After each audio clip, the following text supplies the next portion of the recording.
Hello दोस्तों, आज की क्लास में हम यूपी टेट मैथ के पाठ्यक्रम को आगे बढ़ाएंगे और आज का जो हमारा चैप्टर होने वाला है वो ब्याज। ये ब्याज का खेल क्या है, इससे रिलेटेड सारी जानकारी हम आज की क्लास में डिस्कस करने वाले हैं। तो आपको वीडियो को अंत तक देखना है। जब पसंद आए तो वीडियो को लाइक करना है और चैनल को सब्सक्राइब भी ज़रूर करना है। साथ ही साथ आपको कमेंट ज़रूर लीव करना है। जो भी आपके डाउट, क्वेरी या जो भी सजेशन है वो सारी चीज़ें आपको बताना है। आइए शुरू करते हैं। सबसे पहले हम देखेंगे कि सर ये ब्याज जो है इसका खेल है क्या, ये होता कितने प्रकार का है। तो ब्याज जो है दोस्तों वो आपका दो प्रकार का होता है। अब आपने पढ़ा होगा डीएलएड में या बीटीसी में कौन कौन से ब्याज होते हैं। एक सर वो ब्याज होता है जो साधारण ब्याज होता है, सिंपल इंटरेस्ट जिसको बोलेंगे, ये हो गया साधारण ब्याज। इंग्लिश में इसको क्या बोलते हैं, सिंपल इंटरेस्ट बोलते हैं, सिंपल इंटरेस्ट होगा, ठीक है ना। और जो दूसरा ब्याज होता है इसको बोलेंगे चक्रवृद्धि ब्याज। कौन सा ब्याज, चक्रवृद्धि ब्याज, ये हो गया। इसको क्या बोलते हैं इंग्लिश में, तो इसको बोलते हैं कंपाउंड इंटरेस्ट। कौन सा इंटरेस्ट, कंपाउंड इंटरेस्ट। अब इन दोनों ब्याजों में अंतर क्या है पहले उसको सीख लेते हैं। इसके नाम में ही सब कुछ छिपा है। ये है साधारण। साधारण ब्याज ऐसा ब्याज होता है जो प्रत्येक साल बराबर होता है। आप क्या लिखोगे, जो ब्याज प्रत्येक साल बराबर मात्रा में मिलता है उसको साधारण ब्याज कहते हैं। जैसे पहले साल आपको किसी से ब्याज 10 रुपये मिला, दूसरे साल भी 10 मिलेगा, तीसरे साल भी 10 मिलेगा, ऐसे करके जब तक आप ब्याज उससे लेंगे और सेम अमाउंट में लेंगे उसको क्या बोलेंगे, साधारण ब्याज बोलेंगे। सिंपल सी बात, प्रत्येक साल जो ब्याज बराबर होता है उसे साधारण ब्याज कहते हैं। लेकिन चक्रवृद्धि ब्याज में थोड़ी सी नई बात है। ये क्या नई बात है, इसमें पहले साल आपको क्या लिखना है कि अगर हमें ब्याज के ऊपर भी ब्याज मिल जाए, ब्याज के ऊपर अगर ब्याज मिलता है, ब्याज के ऊपर ब्याज मिलता है, उसे क्या बोलेंगे, चक्रवृद्धि ब्याज बोलेंगे। अभी हो सकता है ये चीज़ आपको समझ में ना आए, लेकिन मैं आपको इसको बहुत डिटेल में समझाऊंगा कि कैसा ब्याज, वह ब्याज जो ब्याज के ऊपर भी ब्याज मिलता है उसे हम चक्रवृद्धि ब्याज बोलते हैं। एक यहाँ मोस्ट इंपॉर्टेंट पॉइंट लिखना जो कि कई बार पेपर में पूछा जा चुका है कि पहले साल का, इसको लिख लेना या फिर याद कर लेना, पहले साल का चाहे एसआई, देखो एसआई लिखूंगा तो इसका मतलब होगा साधारण ब्याज, पहले साल का साधारण ब्याज, और सीआई लिखूंगा तो इसका मतलब कंपाउंड इंटरेस्ट यानी चक्रवृद्धि ब्याज। पहले साल का साधारण ब्याज और चक्रवृद्धि ब्याज क्या होता है, बराबर होता है। ये हमेशा दोस्तों बराबर होता है, आप याद रखना। अगर मैं कहूँ पहले साल का चक्रवृद्धि ब्याज 10 है तो साधारण ब्याज क्या होगा, 10 ही होगा। यानी चाहे एक साल का हम साधारण ब्याज निकालें, चाहे एक साल का चक्रवृद्धि ब्याज निकालें, दोनों हमेशा क्या होंगे, बराबर होंगे। ठीक है ना, क्लियर हो गई होगी इतनी बात। अब इसमें कुछ जानकारियां और हैं जो आपको याद रखना है। जैसे पहली जानकारी आती है सर मूलधन की। मूलधन, मूलधन को हम किससे लिखेंगे सर, कैपिटल पी से लिखेंगे, जिसको हम बोलेंगे प्रिंसिपल, मूलधन। दूसरी चीज आएगी आपकी क्या, दर। दूसरी चीज आएगी दर, जिसको हम बोलेंगे आर परसेंटेज, रेट परसेंटेज। तीसरी चीज आएगी आपकी समय यानी कि टाइम, जिसको किससे लिखेंगे सर, टी से लिखेंगे। और चौथी चीज आएगी आपकी मिश्र धन। चौथी चीज़ क्या आएगी, मिश्र धन। ये चार चीज़ें आपको समझनी है। मूलधन क्या होता है, मैं आपसे सिंपल सी बात पूछूं, बताइए मूलधन क्या होता है, तो आप बताओगे कि वह अमाउंट, वह रुपए जिस पे ब्याज क्या हो, ना जुड़ा हो, जिस पे ब्याज नहीं जुड़ा हुआ होता है उसको मूलधन कहते हैं। या फिर ऐसे समझ लें, ऐसा धन जो किसी को उधार दिया जाता है या किसी से उधार लिया जाता है कुछ दर पर और कुछ समय के लिए, तो उस धन को क्या बोलेंगे? मूलधन बोलेंगे। या अपनी समझ के लिए आप समझ लीजिए, ऐसा धन जिसमें ब्याज नहीं जुड़ा हुआ होता है उसको क्या बोलते हैं सर? मूलधन बोलते हैं। अब दर क्या होगी? आपने कई बार सुना होगा कि गाँव में क्या कहते हैं, जो सेठ लोग होते हैं उनसे कई लोग अपनी ज़रूरत के लिए पैसे लेते हैं। तो सेठ लोग कहते हैं कि भाई 5% ब्याज लेंगे या 7% ब्याज लेंगे। तो इस टके का मतलब क्या है? 100 रुपये पर जितना रुपया हम ज़्यादा करके दे रहे हैं उसी को रेट ऑफ इंटरेस्ट बोलेंगे।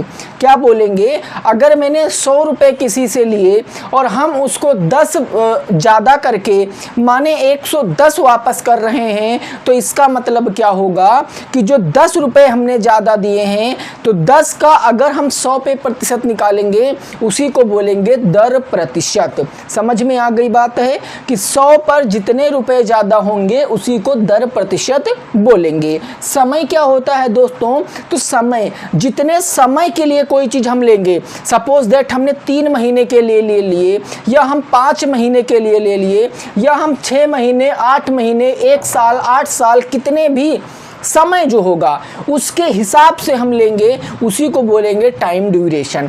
ठीक है। लेकिन मिश्र धन क्या होगा? मिश्र धन ऐसा धन होता है जिसमें ब्याज क्या होता है सर?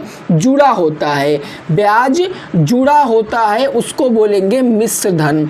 ऐसा धन जिसको हम ब्याज जोड़कर अदा करते हैं उसे मिश्र धन बोलते हैं। तो ये थोड़ी टर्मिनोलॉजी थी जो मैंने आपको समझाने का प्रयास किया है।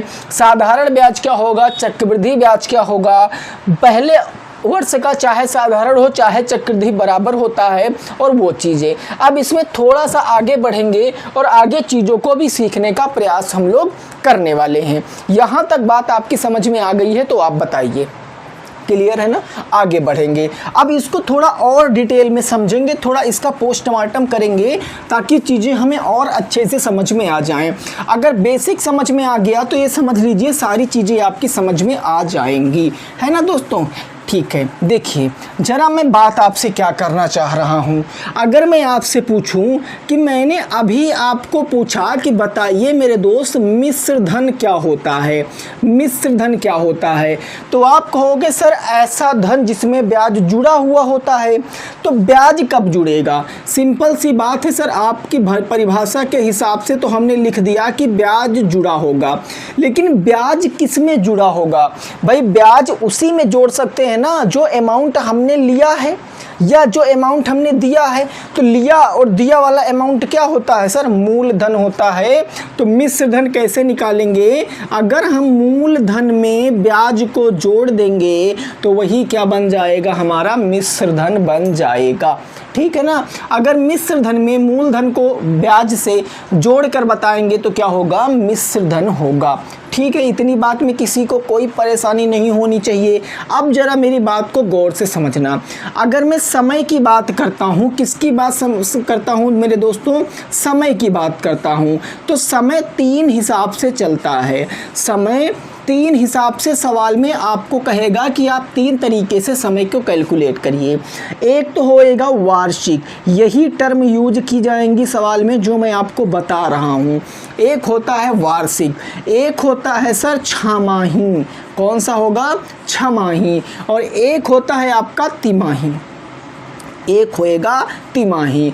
आपका समय 3 तरीके से कैलकुलेट किया जाएगा। वार्षिक यानी एनुअल, छमाही माने हाफ ईयरली, और तिमाही मतलब क्वार्टरली। अब वार्षिक के एग्जाम्पल क्या हैं? वार्षिक के एग्जाम्पल हो जाएंगे, जैसे सर मैंने कहा 1 वर्ष का ब्याज कैलकुलेट करो, हमने कहा 2 वर्ष का ब्याज कैलकुलेट करो। इस तरीके से जो डायरेक्ट वर्ष में लिखा होगा हम उसको बोलेंगे वार्षिक। क्या बोलेंगे? वार्षिक। लेकिन छमाही की बात कर लें तो याद रखने वाली बात क्या है? अगर मैं आपसे पूछूं कि बताइए 1 साल में कितनी छमाही होंगी, अगर मैं पूछूं कि 1 साल बराबर कितने हाफ ईयर होंगे, तो हाफ ईयर का मतलब क्या होगा? 6 मंथ के कितने समूह बन जाएंगे? तो आपको पता है 1 साल में 12 महीने होते हैं। अगर हम उनको छमाही में कन्वर्ट करेंगे तो 1 साल बराबर कितनी छमाही हो जाएंगी? 2 छमाही हो जाएंगी। बोलो क्या समझ में आया? 1 साल बराबर कितनी छमाही? 2 छमाही हो जाएंगी। मैंने कहा बताइए ज़रा 1.5 साल बराबर कितनी छमाही होंगी? फटाफट बताइए। 1.5 साल बराबर 1.5 को क्या बढ़ेंगे? 1.5 साल, है ना। एक तो पूरा साल है, दूसरा आधा साल है, तो 1.5 साल में कितनी छमाही होंगी? आप कहोगे सर 1.5 साल का मतलब हो गया 18 महीने। कितने महीने? 18 महीने। और 18 महीने को अगर मैं समूह में निकालूंगा 6 महीने के, तो कितनी छमाही आ जाएंगी? 3 छमाही आ जाएंगी। कितनी मेरे दोस्तों छमाही आ जाएंगी? 3 छमाही आ जाएंगी। तो आपने क्या याद रखा कि जब भी वर्ष को छमाही में हम कन्वर्ट करते हैं तो किससे भाग लगा देते हैं? आप बताओ किससे भाग लगाएंगे सर? 2 से। अगर किसी वर्ष को महीने में कन्वर्ट करने के बाद हमें छमाही पता करनी है तो 2 से भाग लगाएंगे। जैसे मैंने कहा बताइए 5 साल में कितनी छमाही होंगी? 5 साल में कितनी छमाही होंगी? तो सबसे पहले तो आप ये देखो कि 5 साल में कितने महीने होंगे। 5 साल में क्या मेरे दोस्तों 60 महीने होंगे, और 60 महीने को अगर आप 2 से भाग कर दोगे तो कितनी छमाही आ जाएंगी? आप कहोगे सर 2 3 6, क्या 30 छमाही आ जाएंगी? आप बोलो क्या? सॉरी, यहाँ थोड़ा गलत लिख दिया मैंने ना, माफ़ी चाहते हैं, थोड़ा सा गलत हो गया। 6 से भाग करते हैं ना, 6 से भाग करेंगे। किससे भाग करेंगे? 6 से भाग करेंगे। अब यहाँ 5 साल में मैंने आपसे पूछा कितनी छमाही होती हैं? आप कहोगे 60 महीने, और 60 महीने को अगर मैं 6 से भाग करूँगा तो कितनी छमाही आ जाएंगी सर? 10 छमाही आ जाएंगी। याद रखना इस बात को। यानी मैंने आपसे पूछा था 5 साल में कितनी छमाही होंगी सर? 10 छमाही होंगी। किसी भी साल में हमें छमाही पता करनी है, उसके मंथ निकालने के बाद हम उसको 6 से डिवाइड कर देंगे और हमारी कितनी छमाही होती है पता चल जाएगी। आई होप आपको ये चीज़ समझ में आ गई होगी। अभी क्वेश्चन में जब आएंगे तो हम इसको और डिटेल में समझाते चले जाएंगे, जब भी क्वेश्चन में एक टर्म यूज होगी। अब तिमाही की बात कर ले। तिमाही का मतलब सर 3-3 महीने के कितने समूह बनेंगे? 3-3 महीने के कितने समूह बनेंगे? मैंने आपसे पूछा बताओ 1 साल में कितनी तिमाही होंगी? 1 साल में तो आप ये बता सकते हो कि सर 1 साल में 12 महीने होते हैं। 1 साल में कितने माह होते हैं? 12 माह। अगर 12 माह को मैं 3-3 के समूह में कन्वर्ट करूं तो 3 + 3 + 3 + 3, यानी अगर 3-3 के समूह बनाएं तो कितने समूह आएंगे सर? 4 समूह आ जाएंगे। देखो ना, तो 1 साल में कितनी तिमाही होती हैं? 4 तिमाही होती है। कितनी तिमाही होंगी? 4 तिमाही। 1 साल में 4 तिमाही होंगी। अब सर तिमाही निकालने के लिए हम करते क्या हैं? जैसे छमाही निकालने के लिए महीनों में कन्वर्ट करने के बाद 6 से भाग करते हैं, वैसे तिमाही निकालने के लिए महीनों में कन्वर्ट करने के बाद हम भाग किससे करेंगे? 3 से भाग करेंगे। किससे भाग करेंगे? 3 से भाग कर देंगे। मैंने आपसे पूछा बताइए 8 साल में कितनी तिमाही होंगी? फटाफट बताइए 8 साल में कितनी तिमाही होंगी? आप कहोगे सबसे पहले हम क्या करते हैं, इसको महीने में कन्वर्ट कर लेते हैं। तो 8 साल का मतलब कितने महीने? 12 × 96 माह हो जाएंगे। हमें निकालना कितने तिमाही होंगे? 3 से भाग कर देंगे। 3 × 9 और 3 दूनी 6, कितनी तिमाही आ जाएंगी? 32 तिमाही आ जाएंगी। तो ये था आपका कौन सा? ब्याज का खेल। ये था आपका ब्याज के खेल का टोटल बेसिक पार्ट। अभी मैं फार्मूले भी बताऊंगा, उसके बाद हम क्वेश्चनों की ओर बढ़ेंगे। अभी हमें कुछ आगे जानने की ज़रूरत नहीं है। सिंपल सी बात, ये आपको इतनी बात पता होनी चाहिए। क्या इतनी बात आपको क्लियर पता है? आगे को बढ़ जाएं, एक बार बोलो आगे बढ़ जाएं ना। ठीक है, आगे बढ़ते हैं।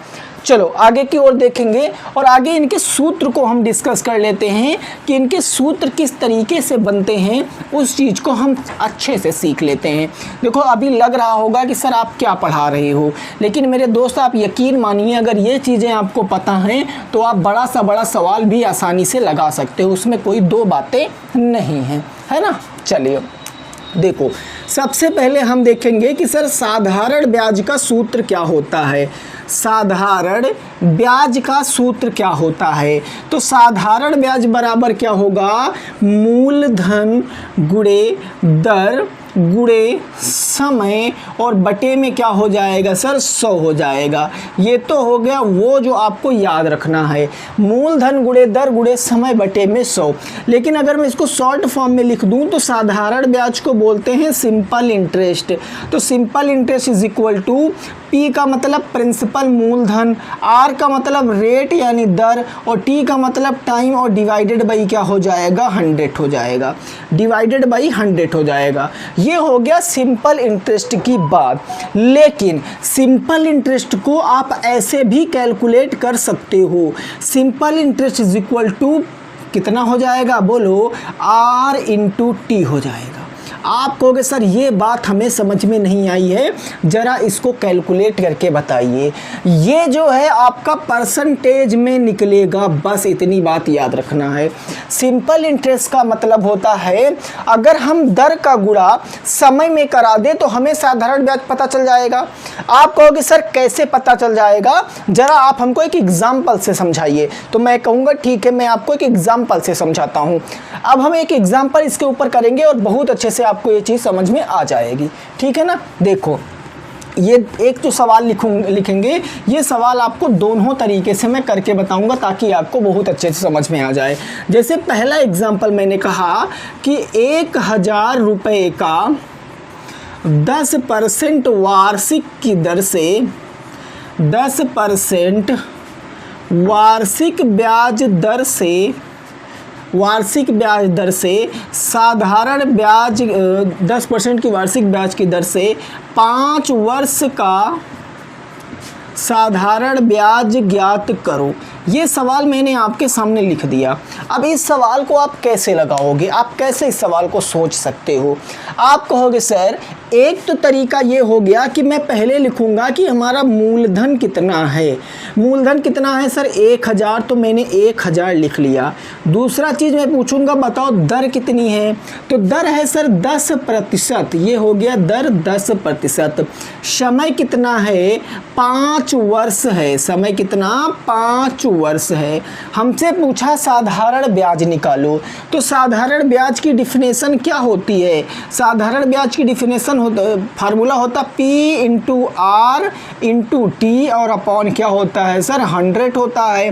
मान रखेंगे P के स्थान पर 1000, रेट के स्थान पर 10 और समय के स्थान पर 5 और बटे में क्या आ जाएगा? 100 आ जाएगा। 0 से 2 0 काट देंगे, गुणा कराएंगे 10 दहम 100 और 100 पंचे कितना हो गया? 500। यानी कितना ब्याज आ जाएगा सर? 500 रुपये आ जाएगा। ये वो सवाल है जो आपको 2-3 स्टेप में लगाना पड़ेगा, लेकिन अगर आप उस फार्मूला का यूज करोगे तो आपको ये सवाल आसानी से लग जाएगा। देखो कैसे, मैंने अभी बताया कि सिंपल इंटरेस्ट क्या होता है। आप कहोगे सर आपने कहा रेट इंटू टी परसेंटेज होता है, रेट इंटू टी परसेंटेज होता है ना प्रतिशत में। तो सिंपल सी बात है, अगर मैंने कहा सिंपल इंटरेस्ट रेट कितना है सर? 10 और टाइम कितना है? 5। 10 पचे कितना आ जाएगा? 50 आ जाएगा। यानी 50% हमें टोटल ब्याज मिलेगा। कितना ब्याज मिलेगा? 50% टोटल ब्याज मिलेगा। लेकिन ब्याज किस पर मिलेगा सर? मूलधन पर मिलेगा। तो मूलधन कितना है? मूलधन आप कहोगे सर 1000 है। मूलधन कितना है? 1000 है। अब 1000 का हम सिंपल सा 50% निकाल देंगे तो आप देखो जरा कितना हो जाएगा? 100 पंचे 500 हो जाएगा। अब आप कहोगे सर ये चीज़ें क्या लिखना जरूरी है? ये प्रैक्टिस से आएगा। सिंपल सी बात आप ऐसे समझते। इस सवाल में अगर ये चीज़ आपको पता होती तो साधारण ब्याज निकालना है 10 गुणे 5, 50% किसका? 1000 का। तो 1000 का 50% 500। बिना सवाल लगाए आप इस सवाल को लगा सकते हो इस तरीके से, अगर आपको ये चीज़ें पता हैं। बोलो क्या समझ में आ गया? साधारण ब्याज की डिफिनेशन आपको समझ में आ गई है। साधारण ब्याज ऐसा ब्याज होता है जो प्रत्येक साल क्या होगा, बराबर बराबर होगा, इसीलिए ये रूल इसमें फॉलो कर जाता है, अदरवाइज ये रूल फॉलो नहीं करेगा। बोलो क्या बात समझ में आ गई है? कोई दिक्कत नहीं है। अब आगे बढ़ेंगे और चक्रवृद्धि ब्याज को भी समझ लेते हैं। चक्रवृद्धि ब्याज की बेसिक चीज़ हमने सीख ली है, डिफिनेशन क्या होता है। अब इसके सूत्र को ज़रा ध्यान से समझ लेते हैं, फिर इस सूत्र को हम लगाने की कोशिश करेंगे, है ना। इस सूत्र से हम सवाल को लगाने की कोशिश करेंगे। तो चक्रवृद्धि ब्याज की अगर मैं बात करूं मेरे दोस्तों, किसकी बात करूं? चक्रवृद्धि ब्याज की। तो सबसे पहले हमें चक्रवृद्धि ब्याज निकालने के लिए चक्रवृद्धि मिश्रधन का फार्मूला पता होता है। वो फार्मूला होता है A = P 1 + R/100t। ये होता है हमारा फार्मूला। ए क्या होता है सर? ए यहाँ होता है चक्रवृद्धि मिश्रधन। ए क्या होता है? चक्रवृद्धि मिश्रधन, कंपाउंड अमाउंट होता है चक्रवृद्धि मिश्रधन।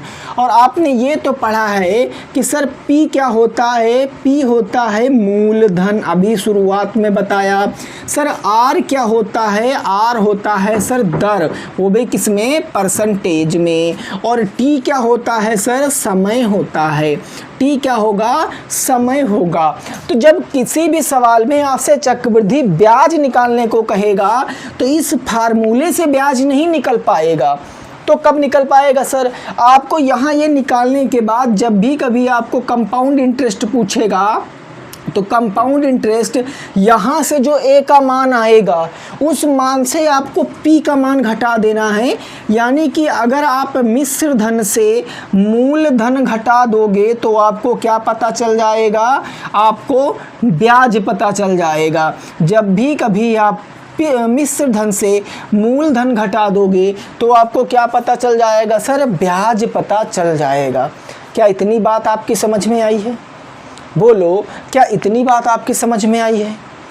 यहाँ तक कोई दिक्कत नहीं होगी। इस पर मोस्ट ऑफ द रेयर केसों में यहाँ सवाल बनेगा, लेकिन साथ में सीखना, क्योंकि ब्याज आपके सिलेबस में चैप्टर है सिंपल ब्याज। तो ब्याज दो कैटेगरी के होंगे तो हमें तो दोनों पढ़ना पड़ेगा ना। उसमें से किस टॉपिक से क्वेश्चन पूछ ले हमें नहीं पता भाई, सिंपल का पूछेगा या कंपाउंड का पूछेगा वो तो एग्जाम हॉल में पता चलेगा, लेकिन प्रिपरेशन तो हमें दोनों की करके जानी है ना। इसीलिए मैं आपको ये बता दे रहा हूँ। लेकिन 90% चांस है साधारण ब्याज से ही सवाल आएगा, ठीक है ना। साधारण ब्याज से आएगा, इसमें से आएगा तो सिखा देंगे, आप लगा सकते हो अगर आएगा तो, अदरवाइज तो वही आ जाएगा, ठीक है ना।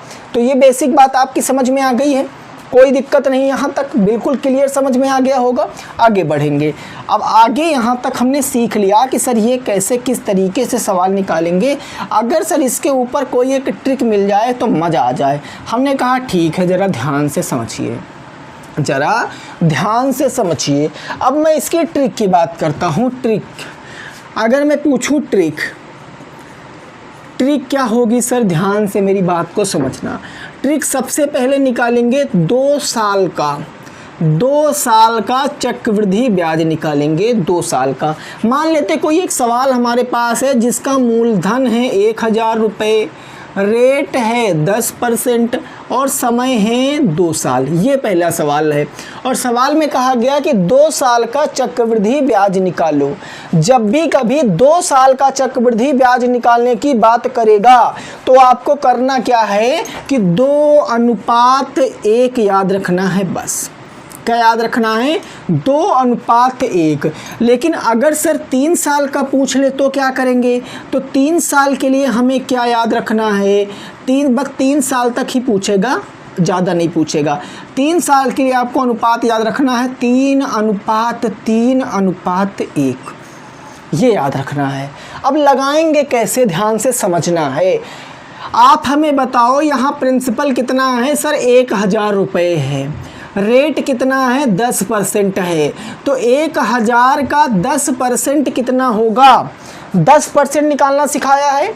किसी भी संख्या का अगर 10% निकालना है तो पीछे से एक स्थान पहले दशमलव लगा दो। तो अगर पीछे से एक स्थान पहले दशमलव लगाओगे तो कितना बचेगा? 100.0, यानी कि 100 बचेगा। तो इसका 100 आपका कितना आ जाएगा भैया? 100 आ गया। कितना आ गया 100 आ गया। अब इस 100 का 10% निकालिए। 100 का 10% कितना होगा आप हमें बताओ। 100 का 10% पीछे से एक जीरो लगाओगे होगा 10, तो 10 यहाँ पर लिख देंगे, यहाँ पर 10 लिख देंगे, बस लग गया सवाल। आपको इनको गुणा करा के लिख देना है। 100 दूनी हो जाएगा 200 और यहाँ लगाना है प्लस 10 दूनी क्या हो जाएगा 20। तो आंसर कितना आ जाएगा सर 220 आंसर आ जाएगा। कितना आ जाएगा 220 आ जाएगा आंसर। कितना 220 आ जाएगा। अगर मैं पूछूं इसी सवाल में 3 साल का कह देता तो आप कैसे निकालते। तो 3 साल का कह देता तो वो भी निकाल लेते, क्या ही प्रॉब्लम है ना सर। 1000 का 10% पहले निकालो कितना होगा। आप कहोगे सर 1000 का 10% 100 होगा। अब इस 100 का 10% निकालो तो 100 का 10% एक जीरो काटोगे तो 10 हो जाएगा।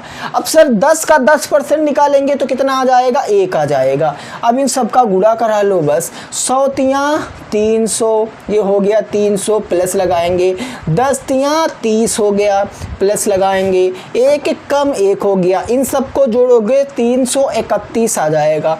कितना आ जाएगा सर 331 आ जाएगा।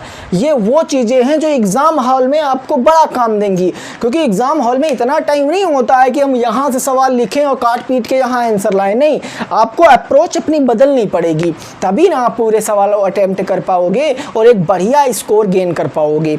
तो आपको अपनी अप्रोच बदलना पड़ेगा, जिसके लिए आपको प्रैक्टिस तो करनी ही पड़ेगी। ये आ गया। तो सर आप 2 साल के लिए क्या याद रखोगे। 2 साल के याद रखोगे 2:1 और 3 साल के लिए आप ट्रिक क्या याद रखोगे 3:1 याद रखोगे। 3:1 याद रखोगे, है ना। अब अगर मैं आपसे बात करूं कि इस सवाल को आप एक और सवाल से लगा के दिखा दीजिए, दूसरा सवाल इसी ट्रिक से, तो मज़ा आ जाए। आप इस ट्रिक का एक बार स्क्रीनशॉट लीजिए, कहीं नोट्स बनाते हो तो आप नोट कर लीजिए, ठीक है। अब हम देखो ऐसे एक और सवाल आपको इसी ट्रिक से लगा के दिखा देते हैं और साथ में आपको भी प्रयास करना है। क्या ये ट्रिक हमारी सभी जगहों पर लग पाएगी, उसका भी जांच कर लेते हैं 2-3 सालों में, कोई दिक्कत नहीं है ना। देखो मैंने सवाल लिखा कि अगर मूलधन हमारा 2000 रुपये है, ठीक है सर कोई दिक्कत नहीं है। जो रेट है हमारी वो इस बार मैंने कहा कि 20% है, ठीक है सर। उसके बाद टाइम मैंने कहा 2 साल है और इसके बाद आपको क्या निकालना है 2 और 3 साल। हमें दोनों साल का निकालना है, 2 और 3 साल का। तो 2 साल के लिए ट्रिक क्या है आप बताओ। 2 साल के लिए ट्रिक क्या है, फटाफट कमेंट में बताओ। 2 साल के लिए हमारी ट्रिक क्या होती है। तो सर 2 साल के लिए जो हमारी ट्रिक होती है वो होती है 2:1, यही ना होती है। अब हमें करना क्या है 2000 का 20% निकालो। अब 2000 का 20% कैसे निकलेगा, सिंपल सी बात है।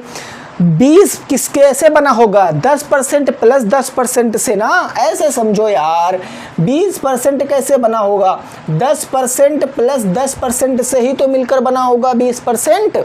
कहोगे हाँ जी ये तो बात बिल्कुल सही है। तो 2 बार 10% निकाल लो, दोनों को जोड़ लो, बस आ जाएगा।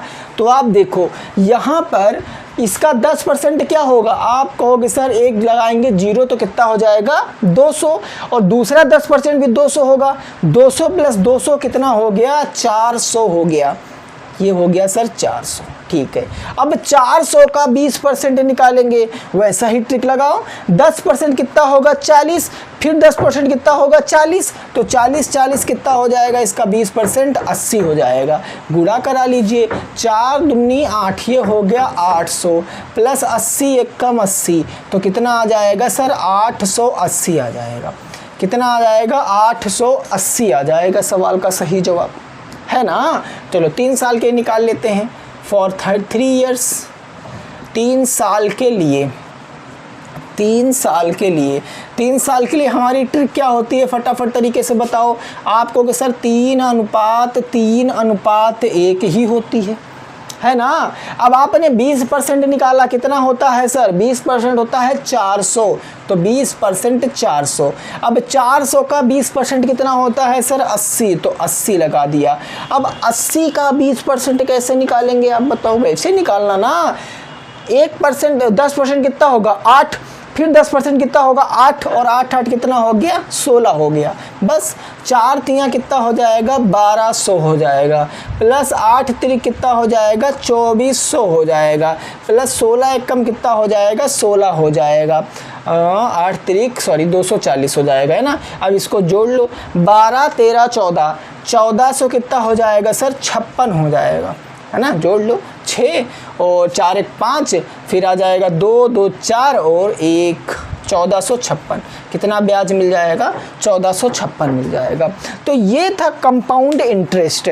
आपको मैं कंपाउंड इंटरेस्ट के जो सवाल कराऊंगा जिसमें ब्याज निकालना होगा वो मैं ऐसी ही ट्रिक से लगाना बताऊंगा ताकि आप चीज़ों को समझ पाओ, है ना। कोई दिक्कत वाली बात नहीं है। तो ये थी मेरे दोस्तों पार्ट 1 किसका, ब्याज का। पार्ट 1 था ये ब्याज का। आपको क्लास कैसी लगी है ज़रूर बताना है। वीडियो पसंद आई है तो वीडियो को आपको करना क्या है, लाइक करना है ना, और शेयर भी अपने दोस्तों के संग कर देना है। साथ में चैनल को सब्सक्राइब भी जरूर करना है। मिलेंगे आपसे नेक्स्ट क्लास में इसके कुछ क्वेश्चनों के साथ। 10 क्वेश्चन तो मिनिमम हम सवाल में करने ही वाले हैं और हमारी अप्रोच यही रहेगी। तब तक सभी साथी रखेंगे अपना ख्याल।